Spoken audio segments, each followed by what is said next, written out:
मित्रों नमस्कार। ऐसा कहा जाता है कि पुरुष बली नहीं होत है, समय होत बलवान।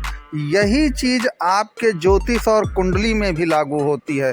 वर्तमान के कलयुग के युग में मेष, कर्क, आपका मकर और तुला लग्न के लोग या राशि के लोग बहुत सफल होते हैं, बहुत कामयाब होते हैं। वहीं द्वि स्वभाव राशियां जो आपकी मिथुन, कन्या, धनु और मीन हैं, वो सफल नहीं हो पा रही। उसका क्या कारण है, किस ज्योतिषी गुण के कारण ऐसा होता है, मैं आपको इस वीडियो में बहुत विस्तार से बताऊंगा। आप अंतिम तक मेरे इस वीडियो को जरूर देखते रहिए। मित्रों, मेरा नाम पंडित राज है। आप मेरे वीडियो को लाइक एवं सब्सक्राइब करिए। चलिए हम अपना वीडियो शुरू करते हैं और पूरा विश्लेषण मैं आपको अंत तक बताता हूँ।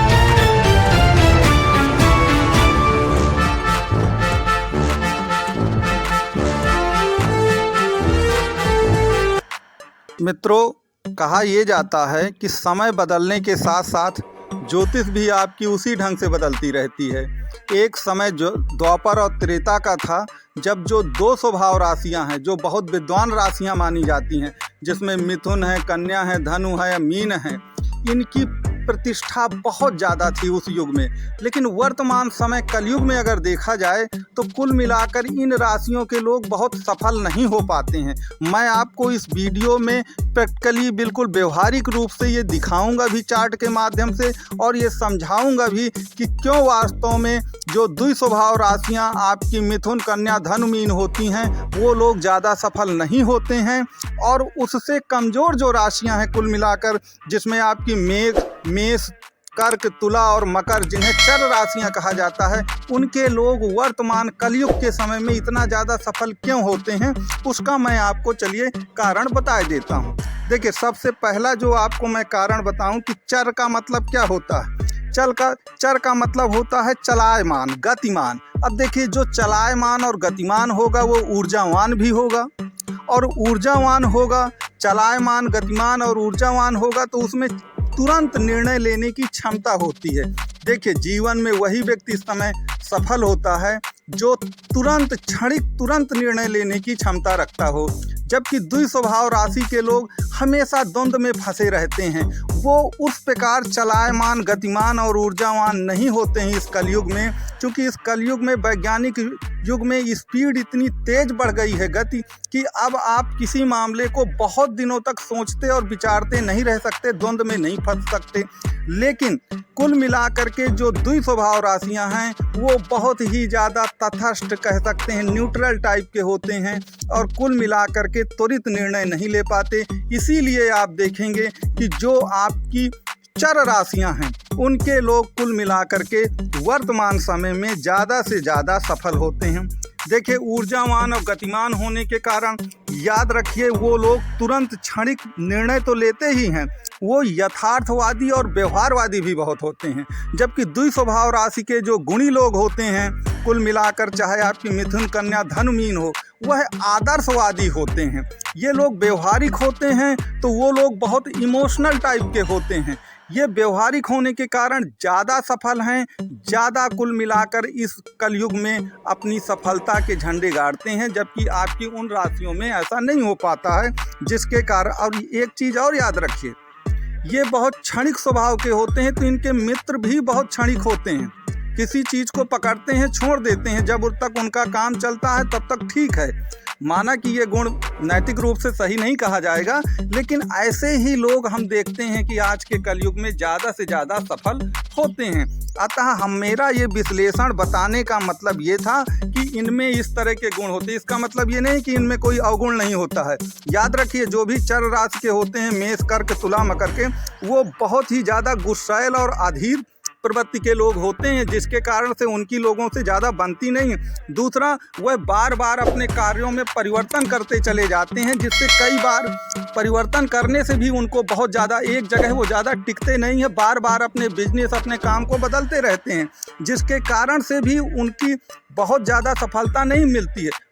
क्योंकि वो चलायमान, गतिमान और क्षणिक होते हैं, तो बिना सोचे विचारे कई बार निर्णय ले लेते हैं, जिसके कारण उनको नुकसान भी होता है। लेकिन उसके बावजूद भी ज़्यादातर लोग, अगर आप इस कलयुग में देखेंगे, तो यही लोग ज़्यादातर सफल माने जाते हैं, जो कि आपके चर राशियों के लोग होते हैं। क्या सोच है रे तेरी, मानना पड़ेगा।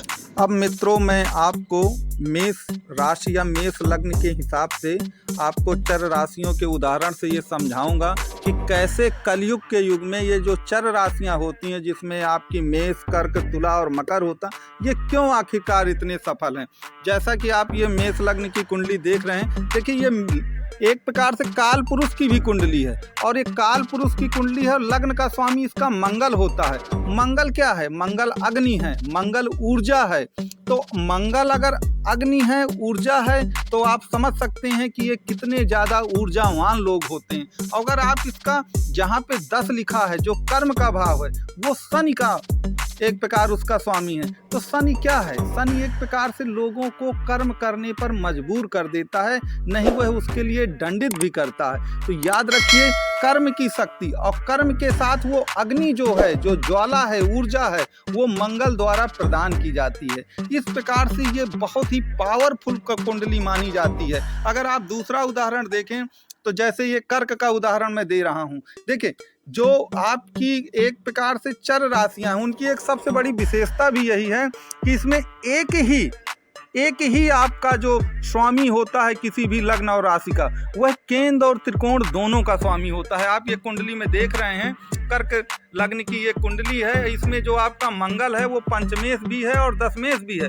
अर्थात एक ही ग्रह जो होता है वह केंद्र और त्रिकोण दोनों का स्वामी होता है। जबकि आप द्विस्वभाव राशियों को देख लीजिए, उसमें कोई भी एक ग्रह केंद्र और त्रिकोण का स्वामी नहीं होता है, जबकि एक बहुत बड़ा राजयोग है। तो ये एक कमी पाई जाती है, जिससे कलयुग के समय में ये लोग जो दो स्वभाव राशि के लोग होते हैं, वो बहुत सफलता नहीं पाते, जबकि अपने अंतर्निहित कुछ गुणों के कारण एक प्रकार से जो आपके चर राशि के होते हैं, मेष, कर्क, तुला, मकर के लोग, वो बहुत ज़्यादा सफल होते हैं। अब मैं आपको एक तीसरा उदाहरण देता हूँ। ये तुला लग्न की कुंडली है। इस तुला लग्न की कुंडली में भी देखें तो चतुर्थेश और पंचमेश कौन है? चतुर्थेश, पंचमेश शनि हैं, केंद्र के भी स्वामी हैं, त्रिकोण के भी स्वामी हैं। जबकि जितनी भी द्विस्वभाव राशियां हैं 4, जिसमें कि आपकी मिथुन, कन्या, धनु और मीन है, उनमें कोई भी एक ग्रह आप बता दीजिए जो केंद्र और त्रिकोण का स्वामी होता हो।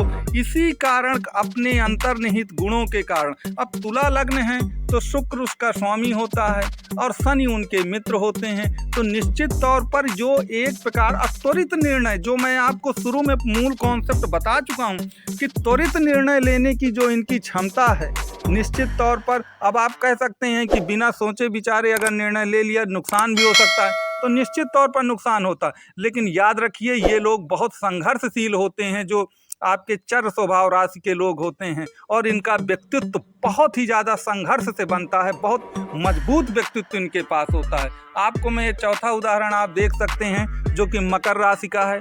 इसमें भी मंगल जो है आपका पंचमेश भी है, दशमेश भी है। सॉरी, मंगल नहीं, शुक्र जो है पंचमेश भी है, आपका दशमेश भी है। तो कहने का तात्पर्य है कि एक ही ग्रह जो है एक प्रकार से वो केंद्र और त्रिकोण दोनों का स्वामी है। तो निश्चित तौर पर आज के कलयुग के समय में मैं आपको बता चुका हूँ कि जो आपकी एक प्रकार से चर स्वभाव राशियां हैं, वह निश्चित तौर पर बहुत ही ज़्यादा सफल हैं, जबकि द्विस्वभाव के राशि के लोग इस समय ज़्यादा सफलता प्राप्त नहीं कर पाते हैं। इसकी मूल कॉन्सेप्ट जो है वो मैं पहले आपको बता ही चुका हूँ। तो कहने का तात्पर्य यही है कि मैंने ज्योतिषीय ढंग से आपको ये समझाने की कोशिश की है कि कैसे कलयुग में जो चर स्वभाव राशि के लोग हैं वो बहुत ज़्यादा सफल होते हैं, और द्विस्वभाव राशि के लोग देखिए ज़्यादा सफल नहीं हो पाते हैं। मैंने बहुत वैज्ञानिक ढंग से, बहुत व्यवहारिक रूप से आज के वर्तमान परिप्रेक्ष्य में आपको ये समझाने की कोशिश की है।